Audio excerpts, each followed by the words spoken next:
Welcome back to the Kansas City Commercial Real Estate Market Pulse, sponsored by Midwest Commercial Real Estate Advisors.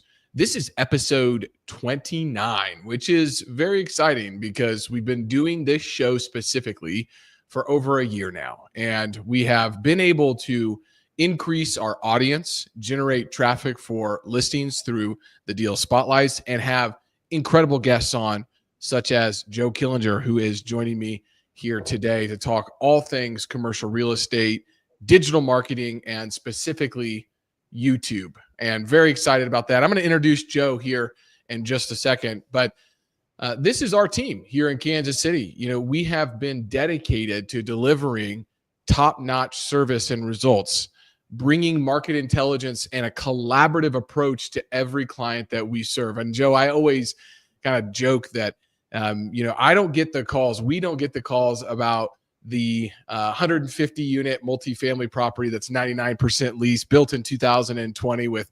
4.5% interest that can be assumable. We're not getting those calls. We work on creative, interesting deals that really take the time. You need to take the time to figure out what the value is, what the hook is. And then we're highlighting that through YouTube, through LinkedIn, and that's where all of our marketing goes. But we have projects across medical office, multifamily, flex industrial, traditional office, retail, as well as land for land development in the multifamily space and townhome space, and for single family home development. Was just talking with Joe about this. It's so exciting to see D.R. Horton back here in Kansas City, starting to really put in some serious roots in regards to the homes that they are building down in Raymore and north of the river. And I am working on getting them as fast as possible. If you're listening, D.R. Horton, please do give me a call.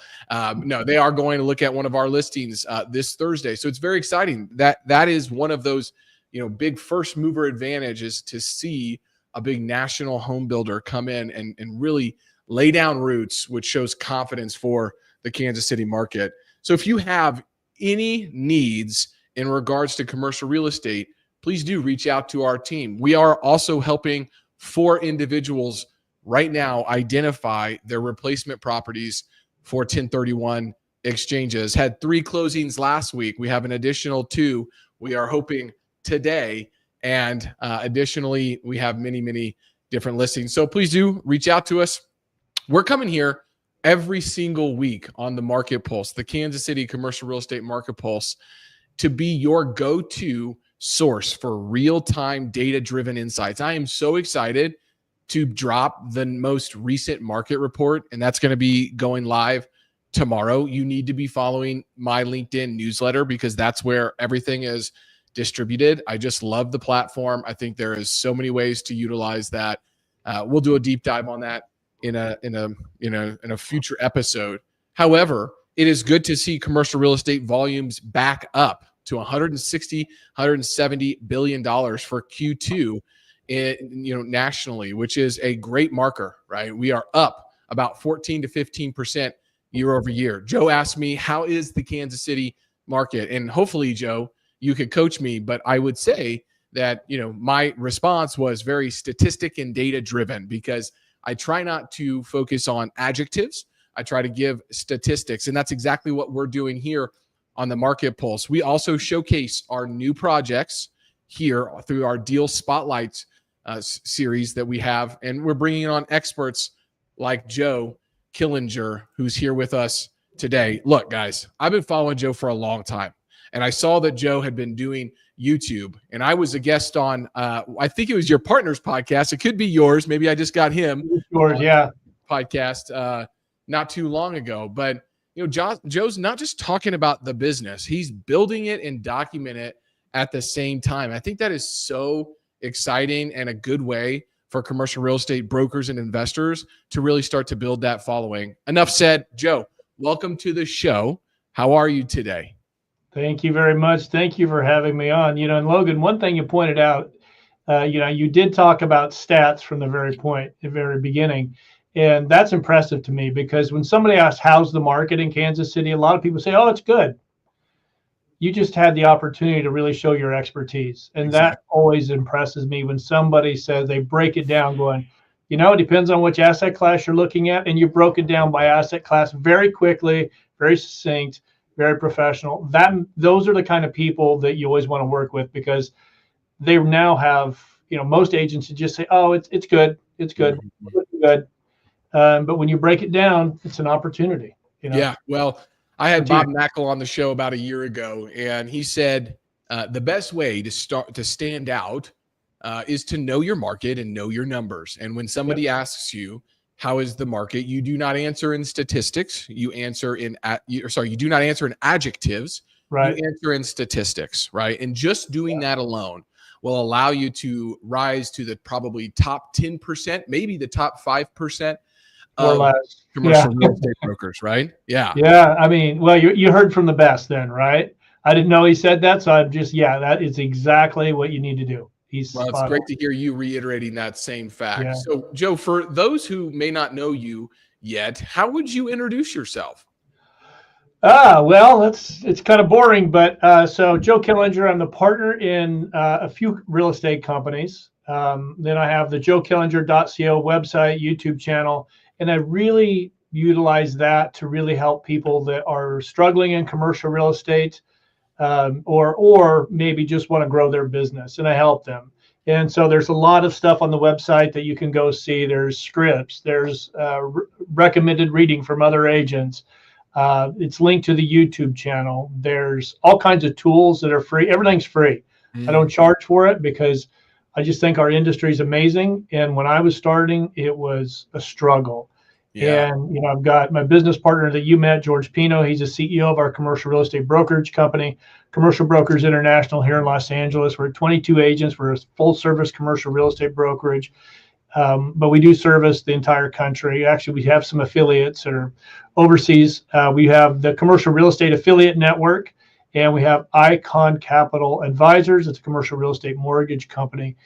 And I document what I'm doing because I want people to see what works and what doesn't work. When I'm doing something that didn't work, I'm the first to say, okay, I kind of screwed the pooch on that one. Let's start that over. But I've learned so much from just trying and trying to make something work. And I like to document it just to show people what works. And because it didn't work for me does not mean it will not work for you. But we like to show you what we've been doing. Absolutely. I dropped the link here if you're watching here live on YouTube or on LinkedIn, joekillinger.co. You'll see it here live. It's in the chat.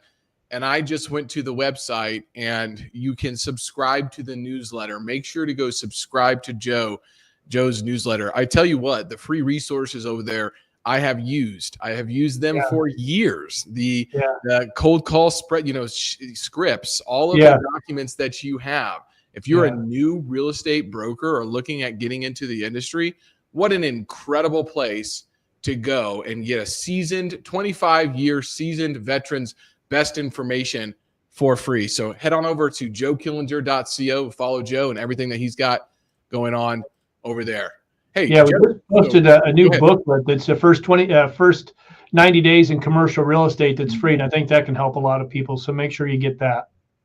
Absolutely. Fantastic. That's great. Always putting out wonderful resources. And, I have a lot of people reach out to me. I actually have meetings, hey, interested in commercial real estate and things like that. And I need to do a better job of aggregating that information. Frankly, I just kind of say, go read my LinkedIn post, because I do post quite a bit about my journey over there as well. But, hey, we're excited to dive into the YouTube and the content strategy today, right? And I'm just curious, why do you think that this is such a timely topic for commercial real estate pros right now? I mean, you've been doing video in some sort of capacity for a very long time. Why are people not doing it, and why is it a timely strategy?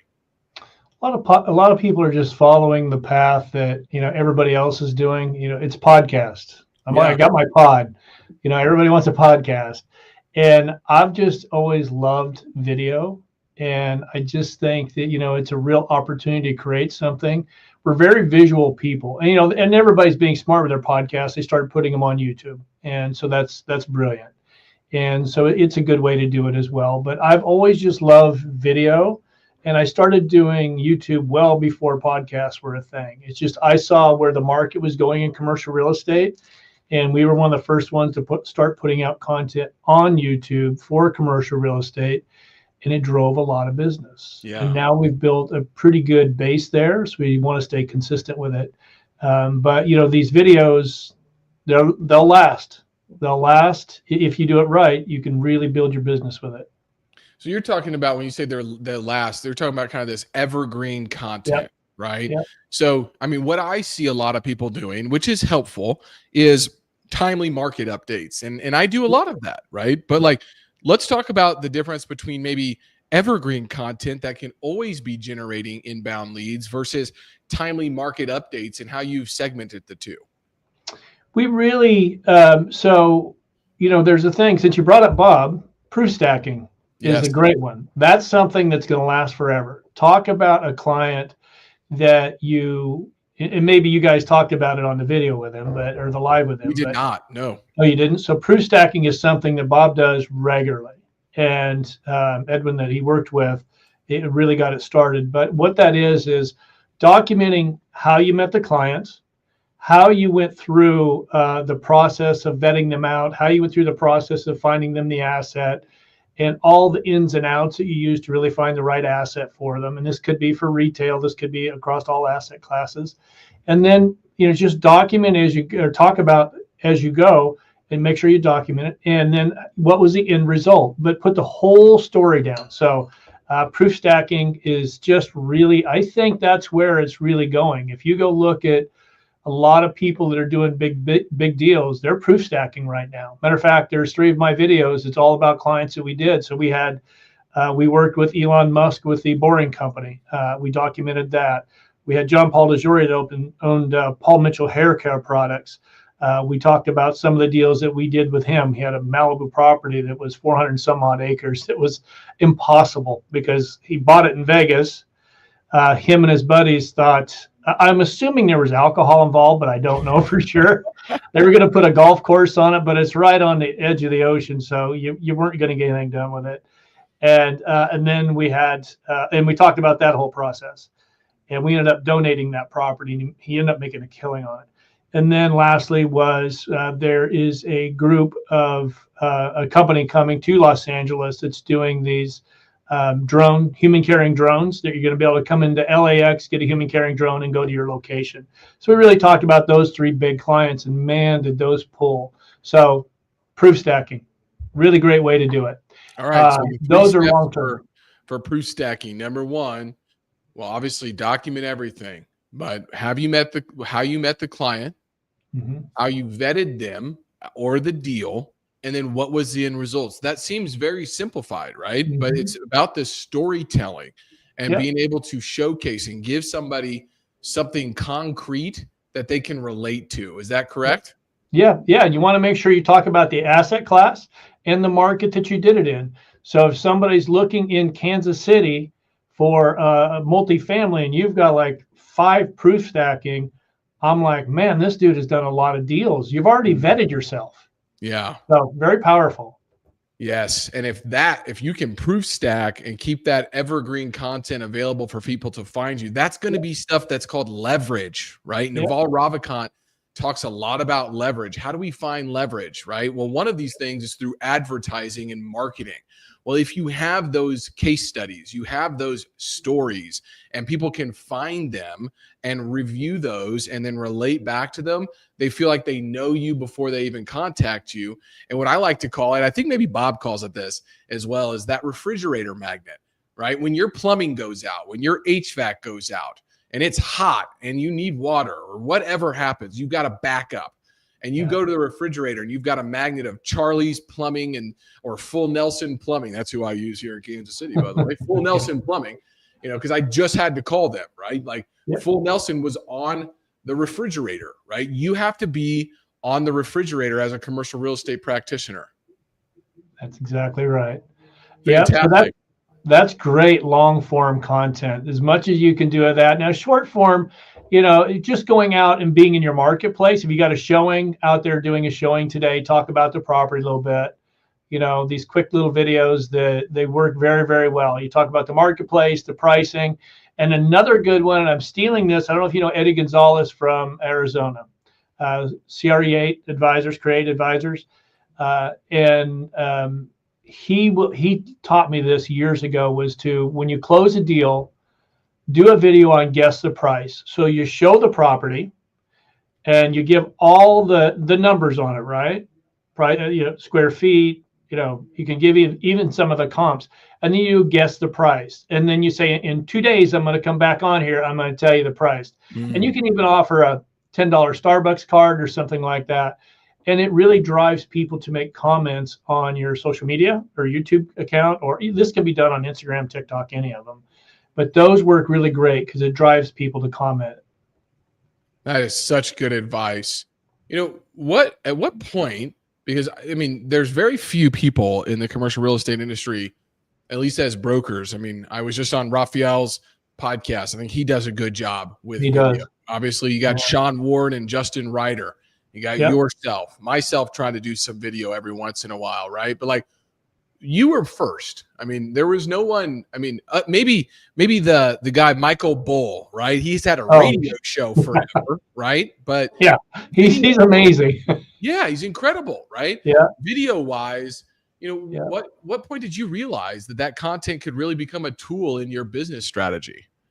When people started calling, so we would do these videos, and then all of a sudden somebody would see one, and they'd see one. I can remember the first one. I did a deal with George on single tenant net lease, and we just did kind of a breakdown of how to break down an investment in one. And I think that one video brought in 2 clients. Wow. And I remember the one client. Matter of fact, he still has the one client, but I think it was 2. So yeah, and that was it works very, very well. And okay, you've got to understand who your client base is. Okay. And so many people get into this not understanding. They just want to put content out, and that's great, but you got to make sure that you know who your target, who your audience is, what's your niche, and who are you going to really focus on. And you've got to really start there, and then focus your content on those people. Because if you're multifamily in Kansas City and you're putting content out about office or retail, it's confusing to people, and they're not going to follow you. You need to bring it in, get your focus in. Down the road, when you've got 1 million or 2 million followers, then you can kind of diversify a little bit. But right in the beginning, you want to really focus on your niche and make sure that content is driven to them, and bring them a ton of value every time you open your mouth. I love that. That's fantastic. Well, let's talk about this. So in practicality, right?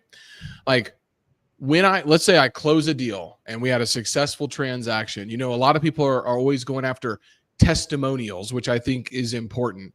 Yeah. What's the difference between having a testimonial, either video or written, versus the proof stacking, or is that a part of the proof stacking with when you're doing a case study? Because traditionally speaking, like every deal that we're closing, I'm writing a case study that people can go and access, which lives on our website. But I'm thinking now, and I'm writing notes in my Remarkable. See my pen here. Yeah. Writing notes on, man, what about building a custom website that has all of our proof stacking with links to YouTube videos that talks about the deal? Would that be a way to do this? Or extremely powerful. Okay. Extremely powerful. And those reviews and testimonials, yes, you want them to be part of it, but also you want them to be separate, so you can, we tell agents, every time you close a deal, get a testimonial. We want those testimonials. We want those reviews. Get them on your website. Get them on Google, because that's what's going to drive. We had an agent that I think he's not really in the business anymore, pretty much retired, but he's one of the top restaurant brokers years ago. And he had a friend that said, "Hey, I want you to sell my apartment building in Santa Monica." And so he partnered with one of the other agents in the office that did multifamily, ended up selling it. And the client wrote this incredible review about that agent. And that review, this was maybe 10, 12 years ago. If you Google in Santa Monica multifamily, that review still comes up. Wow. So it's priceless. It's priceless. So the more you can get of those, the better off you are. So yeah, Man, your idea is incredible. You should that's okay. definitely do that. That's incredible. So in regards to just YouTube, I mean, that's been obviously a great channel for, I mean, it's the second largest search engine in Yeah. the world, right? Yep. What I'm also, this is something that I think is pretty interesting, Joe, is we were doing some market research and using AI. I don't remember if it was Perplexity or Chat GPT, but in the results, we were asking it about small bay industrial and flex industrial in Kansas City. Well, through LinkedIn, which we all know has incredible SEO, search engine optimization. Yep. That's why I post so much over there. My market report specifically for flex industrial properties of Q1 pulled up in the search results in AI. Wow. Right. Yep. Like, and that's where search is sort of going, right? When you search Google now, you have an AI section of that part. So I'm guessing, and I don't remember who owns YouTube. Is it Facebook or is it Google? I think it's Google, right? I think it's Google. Yeah. So if Google owns YouTube and you are specifically tagging your video about a specific asset class, you could start now ending up showing up in the search for AI search. And how powerful would that be? Who's the top commercial real estate broker for flex industrial in Kansas City, right? Or in Los Angeles? And now your YouTube video is popping up in the AI results. I mean, this is changing rapidly, but it all comes back to having the content that you've proof stacked available for people to digest. Yeah, and I mean, you want to take your thumbnail and your headline very serious. So a lot of people will just create a thumbnail, and I mean, we did in the beginning because we didn't know any better, right? Right. And now we A/B test as we go. But and the headline, you want to put it in a headline rater and see what it rates. If it's 50% and it should be closer to 100. I mean, you're never going to get 100, but 70, 80, you're doing pretty well. But you want to rate the headline and make sure it's going to be something that's good. You want to make sure you're putting in keywords in there in the video, so you can make sure it's going to pull up.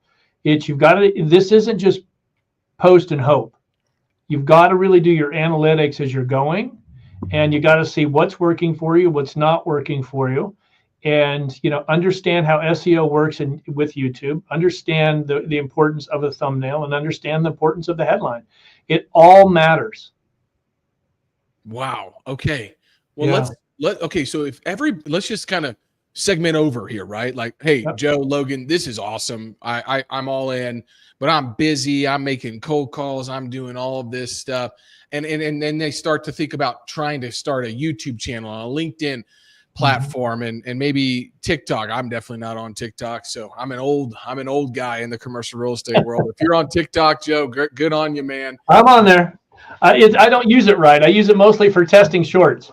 That's awesome. Okay. So, but let's just say somebody's like, man, that sounds like a great idea, but like, how do I get started? Right? What are those questions to ask before starting a channel? I mean, with a broker with no YouTube presence, with no social media presence, what are those first steps that they should take? Again, going back to understanding your niche. Who's your client base, and what market are you in? And then you got to start taking a look at your branding too. And this is the thing I see with so many commercial real estate agents. They're branding on TikTok, Instagram, LinkedIn, YouTube. They're all different. It needs to be consistent. If I should be confused. When I go to Logan's Instagram, I should go to Logan's YouTube channel, and I shouldn't wait a second. Oh yeah, I'm on his YouTube channel. It should all be the same. Your branding should be matching across all of them. You want to make sure that banner is consistent with all of your others. So your profile picture, make sure it's the same. You want to make sure that people can find you as quick as they can. And you want to make sure you're making sure your content strategy is there. You want to make sure that if you're doing multifamily in Kansas City, your content's about multifamily in the market that you chose, and then also a little bit about you. So those three pillars are a great place to start. So market strategy, or market that you're in, asset class that you're in, and a little bit about you, because you want to open the door so people can get to know you, right? If you like to go out and walk actually, I got a good story about that. So Kyle and Sarah, I don't know if you know Kyle or not, but he has a French bulldog, and he did a video with his French bulldog. And this guy that owned this franchise goes, "Hey, I have a French bulldog. Let's talk." So they found that commonality. Okay. And so you want to show a little bit about, who you are as a person as well. So those three pillars: you as a person, your market, your asset class. Excellent. You want to start there. Yeah. Okay. Yeah. And be yourself, right? Like Yeah. I try to tell people so much. They're like, well, I'm worried about how I'm going to be on the video, or I'm not sure what to say, and don't read just a script. People can tell if you're reading a script. Like when you asked me how the market was doing, I didn't have a script in front of me. I am in the business of selling and investing in commercial real estate. I should know those different markers and metrics that I rattled off, right? Yeah. And so it's because I'm researching them, I'm documenting them, and then I create a narrative in my head, and then I communicate that, right?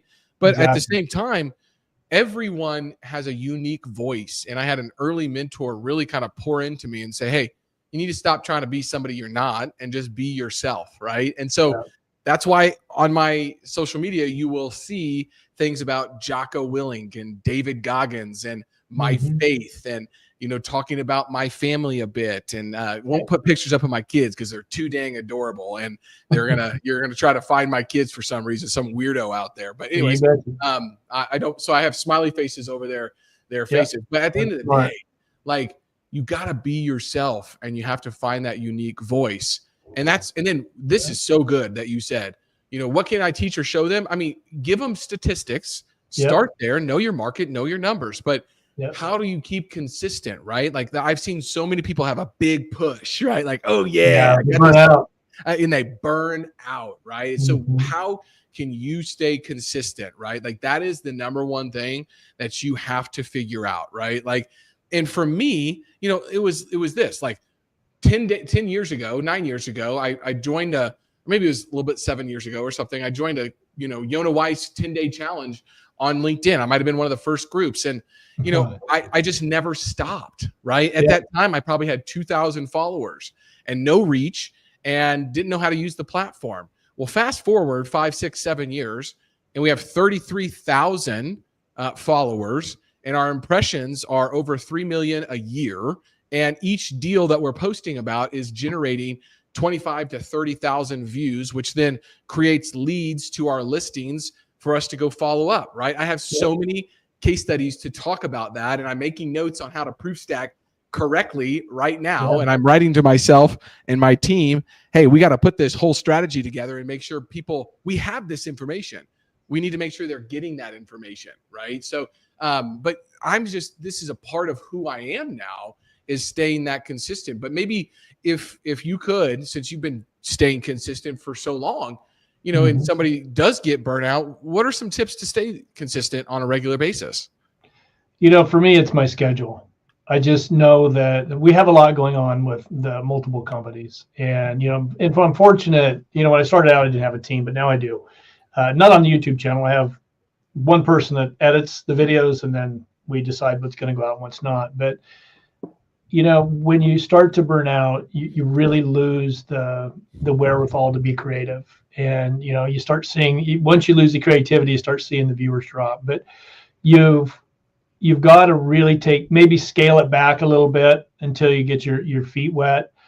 Make sure the content is really valuable to your clients, or to the potential clients, because if you're not going to be bringing value, you're going to lose them, and that's going to drive you to really, they're just not going to watch anymore. So it's got to bring a lot of value. Consistency is hard. I talk about this a lot, and it just depends on the person. There's a good chance you're going to burn out. A lot of it is scale back, reset, rethink. What can I do wrong? Go back and look at what was working, and really, you've got to be looking at your analytics constantly. What video worked the best? What style worked the best? What is really going to help me get back on track?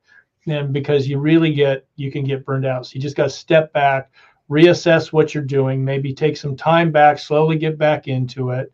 But I'm thinking, one of the things that I really talk to people about, Logan, is they post and ghost. They're gone. They don't look at them.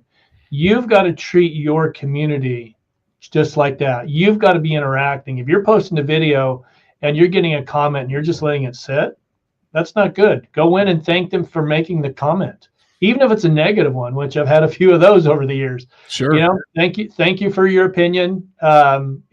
Please tell.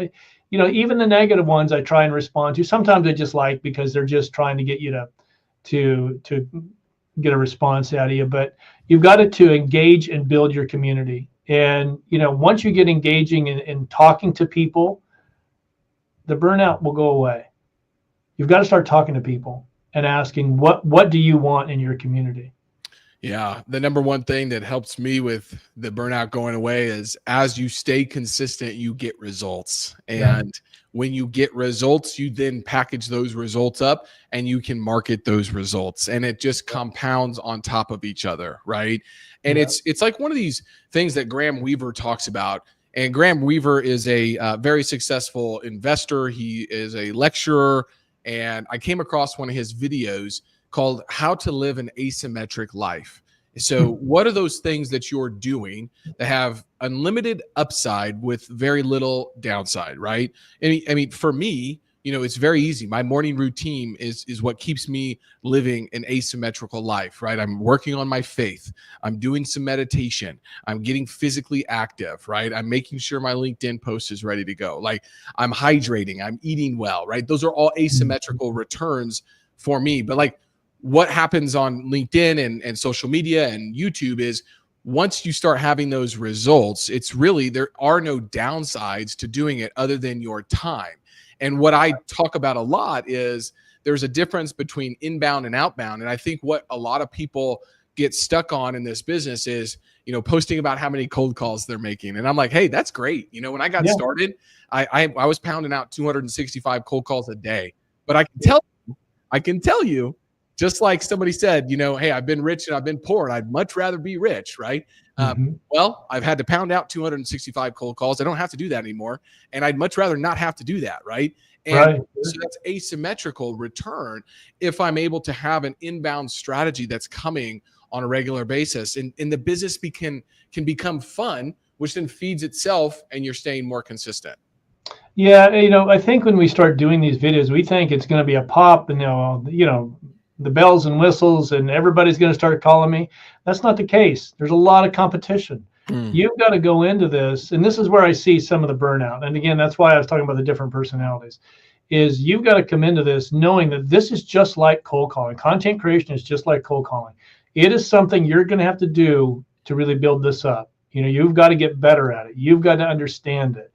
You don't need the $1,000 mic. You don't need all that fancy equipment. You just got to start. But with the expectation that it's going to take me a while to build this up, because I see people that start, and 6 months later, they have a few hundred followers, or maybe a couple thousand followers, and they're burned out because they've done all this. I'm like, well, go back and look at the videos that work for you, analyze them.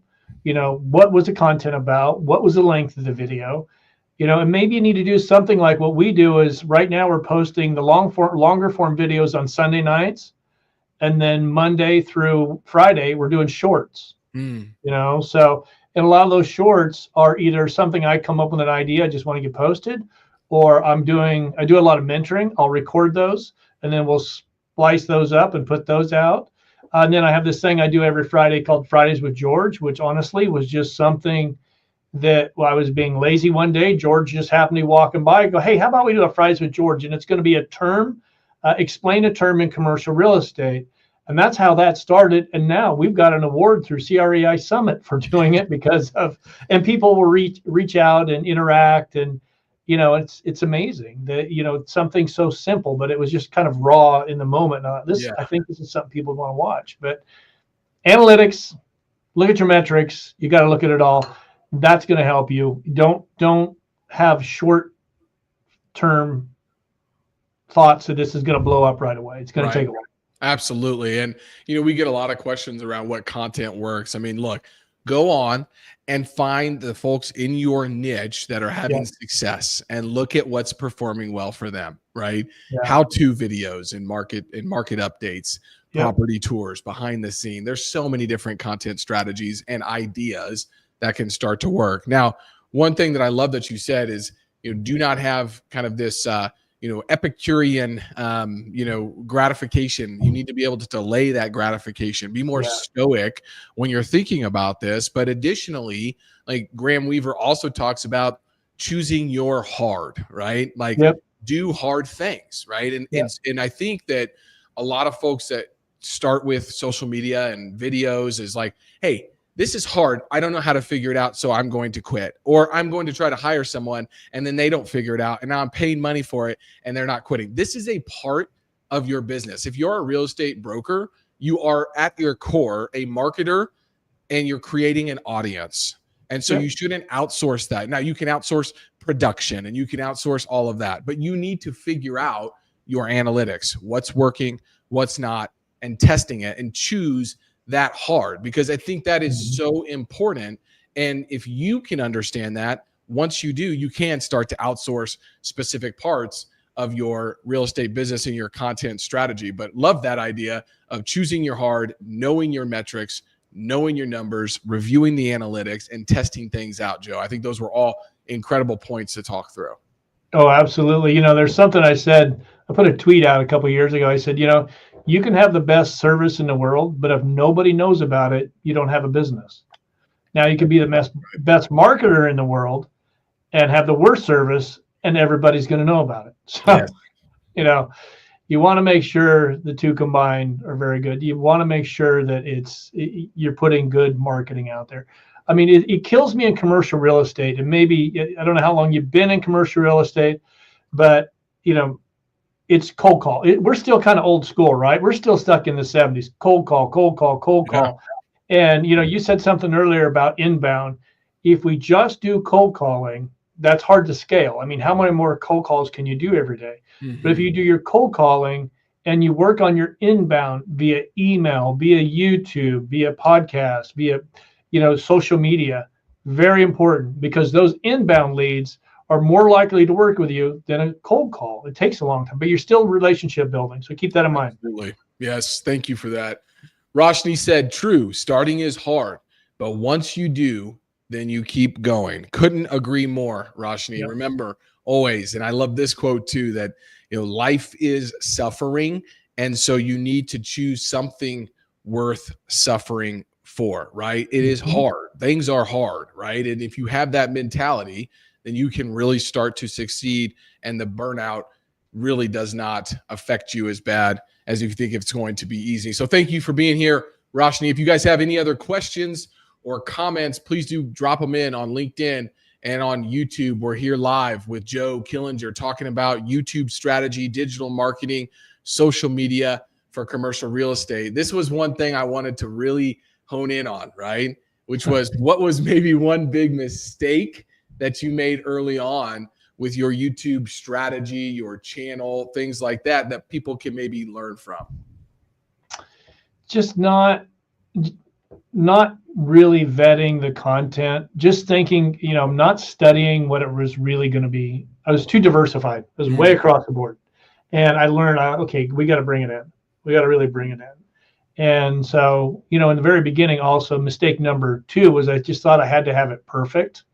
But if you have one of these in your hand, these damn things, the cameras on these, the videos on these that you can create is probably good enough, for now when you're starting out. Then you can build and get the fancy equipment and, your Rhodes mics and all the high digital cameras. You can get that. But yeah, mine was, I would say I was just too broad in the beginning.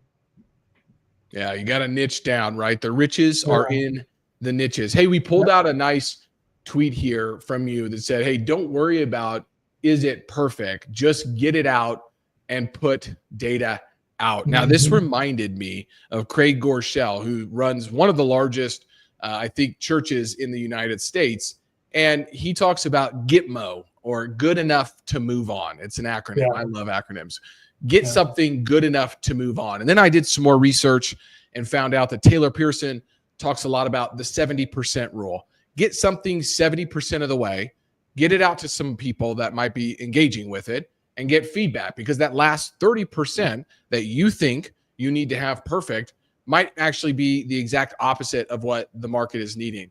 So would you expand on maybe this lesson here of don't worry about, is it perfect? Just get it out and put the data out. Yeah. So when I do a lot of mentoring, and when younger people are getting started, they're worried that the picture isn't perfect, or the content. It needs to be just so perfect. I'm like, why are you worried about the perfect picture? You can't really worry about that. You're gonna put 2 hours into a photo that should take you about 15 seconds to look at and go, okay, this is perfect for what I need, but the photo doesn't have to be perfect. And just perfection is going to kill you, So that was the point by this, because I've sat with a few of our agents, and they just think that this photo has to be perfect. It's like the end all be all of their career for some reason. And I'm like, no, just get it out. People want to see the data. They're going to glance at the photo. They want to see the data. Absolutely. Yeah. I couldn't agree more.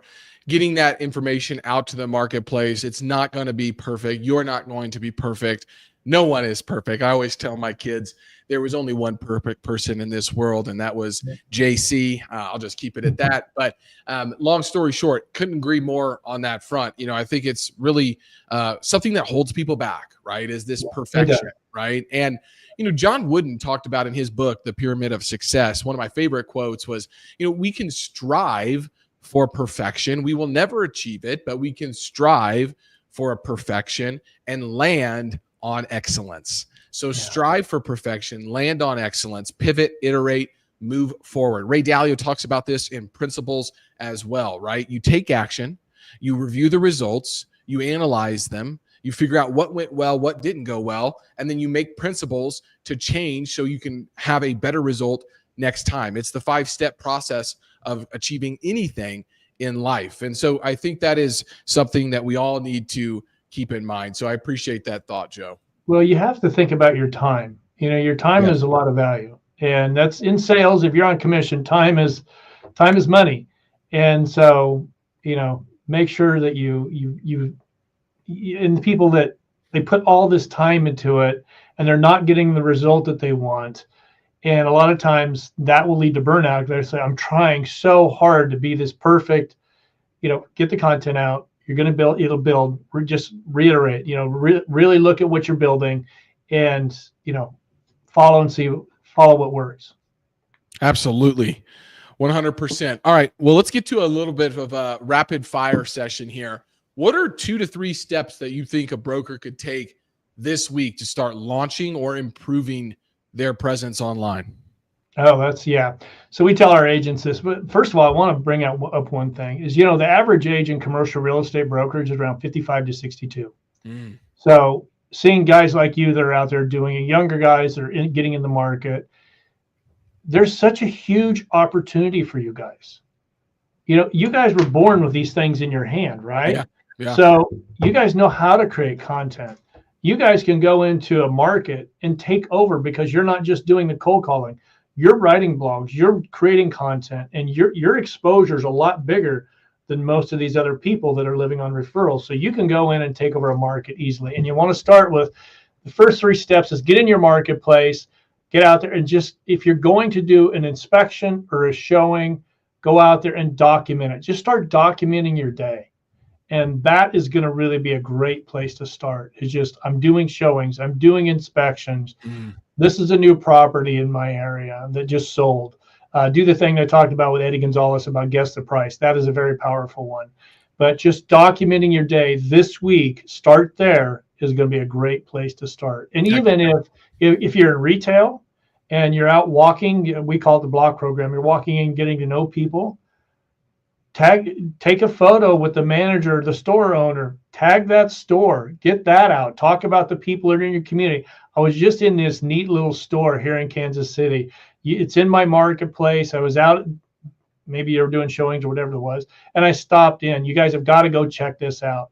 That kind of stuff in your marketplace is powerful. Absolutely. Great feedback. Start documenting your days. Okay, a couple more quick takes for you. Hey, a lot of people do want to know, hey, I'm trying to elevate my presence online. Do you have any recommendations in regards to cameras or mics that you like to use? I really like the Rode mics. I've had good success with them. Lights, I don't even know who the lights are. We have Sony cameras, high digital. They're great cameras. They work for us. They're easy to use was my thing because I'm not very tech savvy. Yeah, me So neither. I was big on. I just basically needed to point and shoot. So Yep, that was on. But it just depends on what works for you. You don't need to absolutely. be spending a few thousand on a camera. You Yeah. just need to. The phones in the beginning are going to be good enough for you. Just make sure the lighting is good. Make sure it looks decent. But I don't have any specific tools that we use. Yeah, absolutely. I mean, guys, I'm on a Logitech HD 1080p webcam right now, and I think Joe, you would say my video is just fine, right, for It what is. we are doing here. It Why? is. Because I positioned myself in front of from a window with good natural light from over here, and then I Mhm. have a light over here to my left that is performing, and making sure that I'm showcased on that side Yep. as well. In regards to the microphone, it's an Audio Technica. I don't know what that is, but nobody has ever said, "Man, your video and your microphone really need to be upgraded." Now, if you are doing very high production value content, then sure, there's plenty of YouTube videos for you to go review that. But I think more practically speaking, are you a fan of scheduling out your content? And if so, do you use any tools to support in that process? And I'll just be really frank with you. I use the LinkedIn scheduler. That's all I use. So I don't have a whole lot of information to share with folks. But are you big on a content calendar and scheduling this stuff out to try to batch it and make it a little easier? Yeah, I will come up with a short and I'll text it to myself. Then I put it in a calendar just to look at it. And more often than not, Logan, I'll come up with an idea like, oh, that's a great short. Mm. And then I let it sit for a couple of days. I'm like, that was just not a great idea. And I delete it, or I've deleted it. But I put it in a calendar. But I have Mondays. Every Monday I meet with our head of marketing, and she's the head of marketing for Commercial Brokers International. But she helps me on the YouTube channel, and I discuss ideas. She's got her master's from USC in marketing, so it's a great resource. Awesome. And then we talk about when to schedule it. And most of the time we meet those schedules, but sometimes we have to move it because, as you know, in our business, one of our agents will need me, and I have to go out on a showing or I have to go out on a pitch with them or something like that. But the more you can really schedule it, the better off you. Most of the bigger people that I know, they're doing podcast or YouTube channel, they do schedule it. They just block off, this is what I'm doing when I'm doing it. And that's great for them. I just can't because I have 20 some agents that might need me at sometime, so it has to move. Makes complete sense. Hey, this is something that I wanted to ask you. What's one video idea that's been on your list, but you maybe haven't filmed it yet because it might be a little scary? Oh, you know what? This is incredible because I was just thinking about this. Well, I've done it for a few years. So there's a casino out on Catalina Island, and it's beautiful. They used to have big parties out there. So all old Hollywood would get on a boat in Long Beach or San Pedro, and they'd go out on an evening, and they'd have these big parties, all these Hollywood-filled parties out there. Well, that casino still exists, and it's gorgeous. Yeah. I'm kind of looking for a storyline, how to bring that into what I'm trying to do with my channel. And so that's really one that I'm constantly, it's in the back of my mind. I'm looking for a story that I can come up with and really utilize that because it's such a beautiful backdrop out on that island. And it sits there.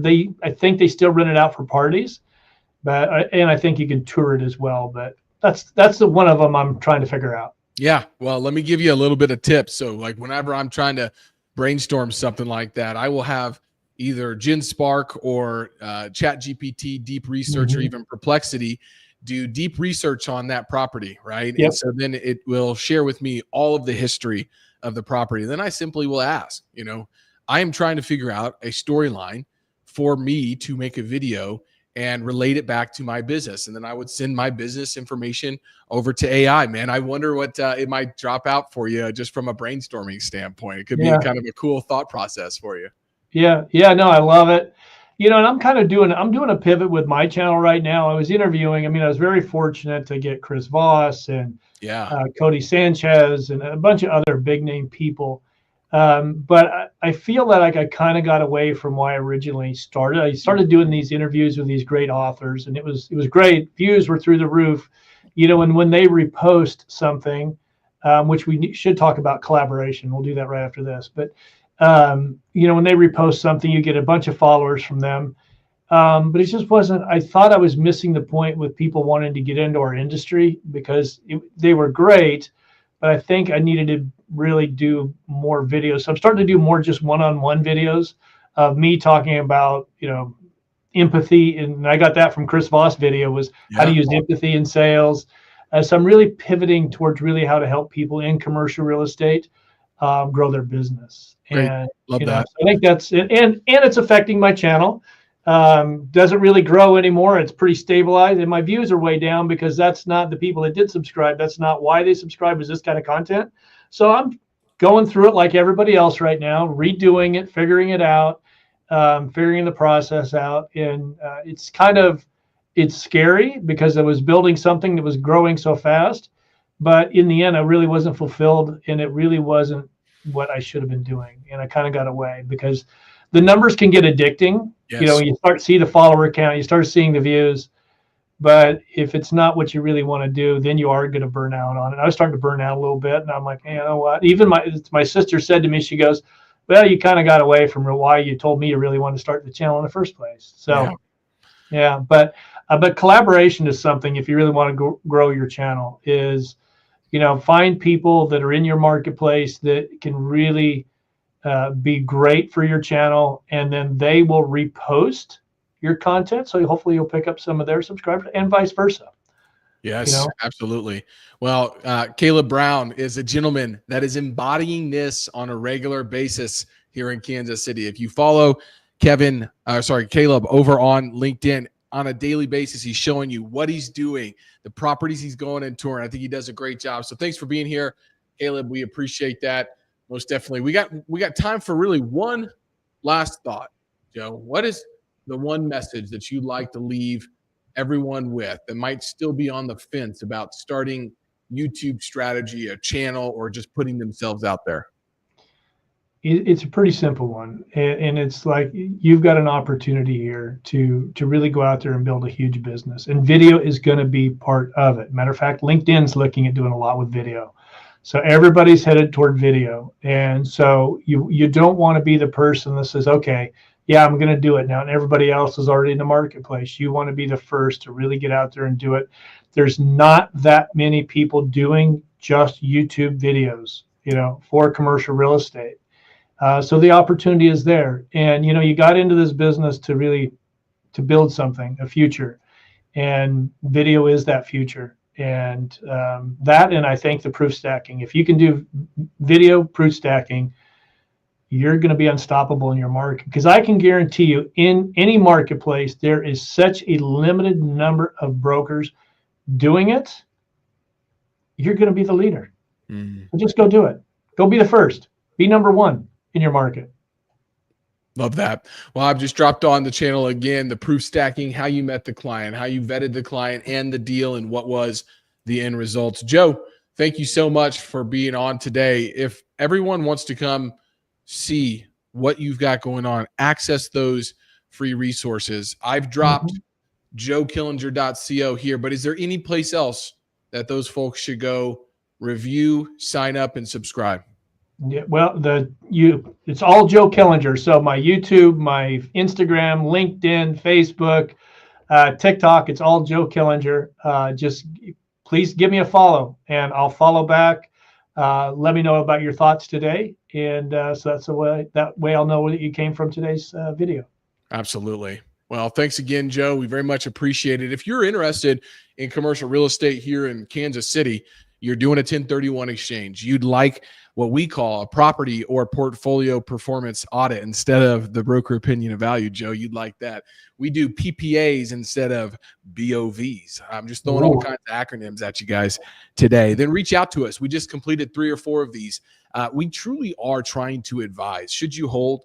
Should you sell? Should you do a refinance, or a combination of both of those? And I recently put my analysis for one of those portfolio analysis on my LinkedIn. That post went viral. People loved it because it showed that I said, hey, I'm a broker, but I'm telling you not to sell those 2 properties over there. You should think about selling this one. And here is what we can do if you were to unlock that equity. So doing return on equity analysis, really trying to help people make informed decisions. Also, we are working with many different clients and owners in regards to figuring out where we are in the current real estate cycle, something that we have definitely covered many times on this show previously. So do go look for episodes with Akhil Patel, with Paul Shannon. We talk about the real estate market, where we talk about the cycle and where we're at and how to position yourself really to make your portfolio perform over the next 2 to 3 years. It's going to be a wild ride, and we're very excited to help in that regards. Joe, man, thank you for what you do in the industry. Thank you for giving back to people like me. We wouldn't be sitting here if I wouldn't have followed you on either LinkedIn or YouTube and started going to the website and having conversations. So we just appreciate what you do for the industry. You're a go-giver, and thank you for sharing your time with us here today. Thank you very much, Logan. I very much appreciate it. We'll be back next week with another episode of the Kansas City Commercial Real Estate Market Pulse. We will be doing a deal spotlight. I know we've been very heavy on our deal spotlights. I much more enjoy these interviews because I get to ask the questions and they get to answer. Folks like Joe get to answer.